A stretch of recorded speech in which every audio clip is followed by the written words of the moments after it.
అందరికీ నమస్కారాలండి. జీవుడిగా ఉన్న ఏ జాతి అయినా, అంటే పక్షులైనా, చేపలైనా, జంతువులైనా, అలాగే అది చిన్న పరిమాణమైనా, పెద్ద పరిమాణమైనా సరే, ఆ దేవుడు అనేవాడు ఏ జీవులైనా సరే ఉంటాడు. కనుక హెచ్చు తగ్గుల తారతమ్యాలనేవి లేవు, ఉండబోవు. చీమ అయినా, సింహం అయినా, ఎలుకైనా, ఏనుగైనా ఏ మాత్రము తేడా లేకుండా అన్నీ సమానమే. కానీ మన మానవ జాతిలో మాత్రం వర్ణ వర్గాలు సృష్టించుకొని ఒకరేమో గొప్పవారంట, ఒకరేమో నీచులంట. ఆ విధంగానే ఒకరు పాదాలు చూపుతారు, మరొకరు ఆ పాదాలకు దండాలు పెడతారు. ఇలా హెచ్చుతగ్గులతో దండాలు పెట్టడం అనేది ఒక మానవ జాతిలోనే ఆవరించి ఉంది. ఏ రూపంలో జీవుడున్నా తనలో దేవుడున్నాడు గనుక సమహోదా మాత్రమే కలిగి ఉండును.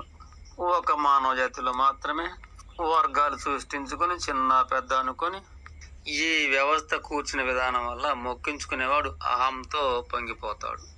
ఇక అలాగే మొక్కేవాడు ఇది వ్యవస్థ లోపము అని ఖచ్చితంగా ఆత్మకు తెలిసి ఎవరి కర్మఫలం వారు పొందక తప్పరు అన్నట్లు ఆ విధంగా మొక్కేవారు మొక్కుతూ ఉంటారు. కానీ నిజానికి ఈ విధానము చాలా పొరపాటు.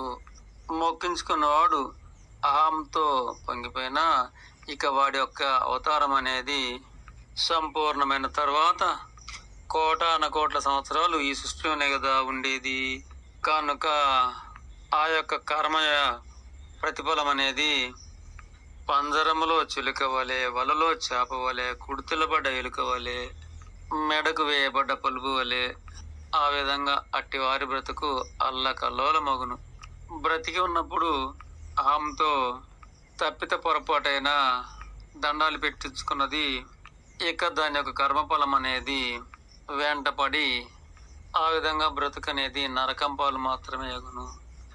ఇక మొక్కిన వారేమో వారాయు కూడా సంపూర్ణమైన తర్వాత వారు బ్రతికున్నప్పుడు తనను తక్కువగా చూశారు కనుక ఆ కించపడ్డ కర్మఫలం అనేది ఇక దానికి సంబంధించిన ప్రతిఫలం అనేది ఆనందము, స్వేచ్ఛ. ఈ విధానము కోట్ల సంవత్సరాలుగా తన యొక్క కర్మఫలముగా తన వెంట ఉండును. శరీరం ఉన్నప్పుడు ఎవరెవరు ఏ ఏ కర్మలు చేశారో అట్టి కర్మఫలాలు అనేవి శరీరాలు పోయిన తర్వాత ఖచ్చితంగా అనుభవింతురు. అందుకే బ్రతికి ఉన్నప్పుడే ఎవరితోని కాళ్ళు మ్రొక్కించుకోకూడదు. ఈ 100 సంవత్సరాల లోపు అహంభావ ఆనందము, ఆ తర్వాత లక్షల కోట్ల సంవత్సరాలు కర్మఫలం అనేది అనుభవించవలసిందే. అయితే మొక్కడం అనేది జన్మనిచ్చిన తల్లికి మొక్కాలి, అలాగే తండ్రికి మొక్కాలి, విద్యను బోధించిన గురువుకి మొక్కాలి, అనారోగ్యం నుండి తప్పించిన వైద్యుడికి మొక్కాలి, అలాగే ఎక్కడైనా అకాల సమయంలో ఆపద కాదుకున్న ఆపద బాంధవుడికి మొక్కాలి. ఇది మొక్కేవాడి యొక్క బాధ్యత మాత్రమే.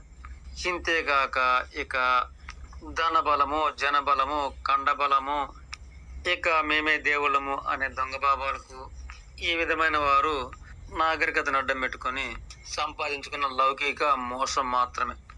నిజానికి నేను జ్ఞానుని అని ప్రజలను నమ్మజెప్పి అమాయకులతో కాళ్ళు మొక్కించుకునేవారు తాను జ్ఞానుడు కాదు, ఖచ్చితంగా మూర్ఖుడే.